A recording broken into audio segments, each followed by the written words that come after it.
Hello my friends, welcome to Canadian Immigration Channel from lptoronto.com. I would like to talk about a quite interesting subject today. Could you change your NOC code and express entry system after creation of profile, and what would be the consequences of it?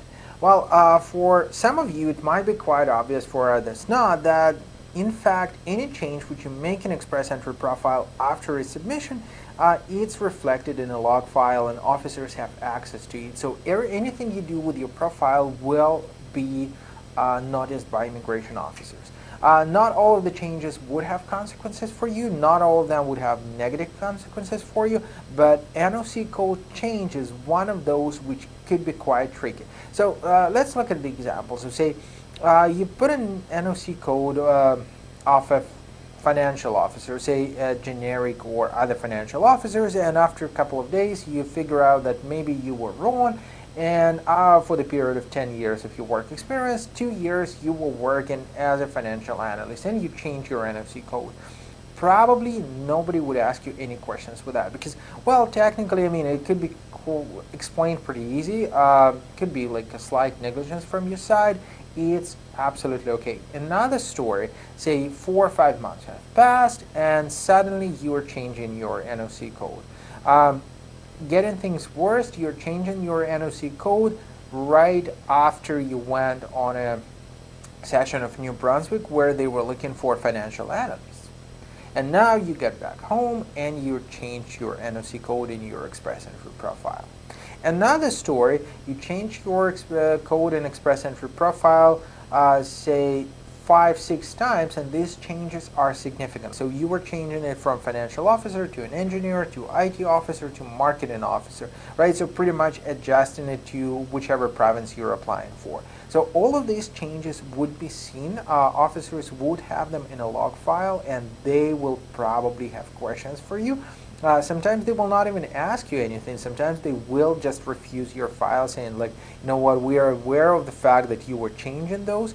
Looking at your reference letters, we're not satisfied that they're genuine, so we are refusing your file. I have seen it a couple of times. I've seen actually an accusation of misrepresentation of a person who did exactly that. So my advice in this case would be quite simple. First of all, I always tell my clients, like, look guys, let's see it and look at the 10 years. So looking at those, not necessarily you have to have just one NOC code. Look at 2, look at 3, 5, 10.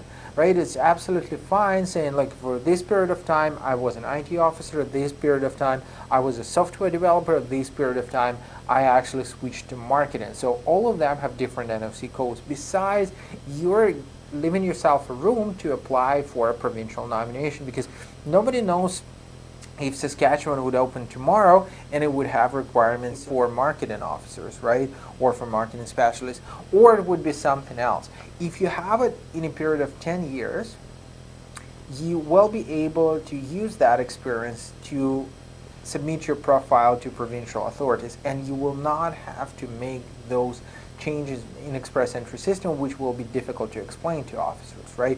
Besides, I would say, well, think carefully well in advance what else you could show, because there is always a chance to say, okay, I had that part-time experience which I would like to mention.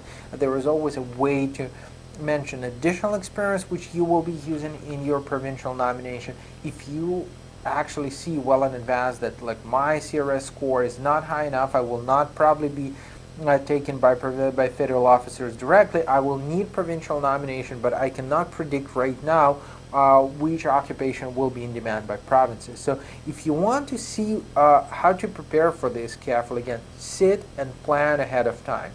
Look at the retrospective data. Look at the data of provincial authorities. What were the which occupations were in demand in 2015, in 2016, and 2017 by New Brunswick, by say, by Saskatchewan, by Alberta, by Ontario. Who were they taken, right?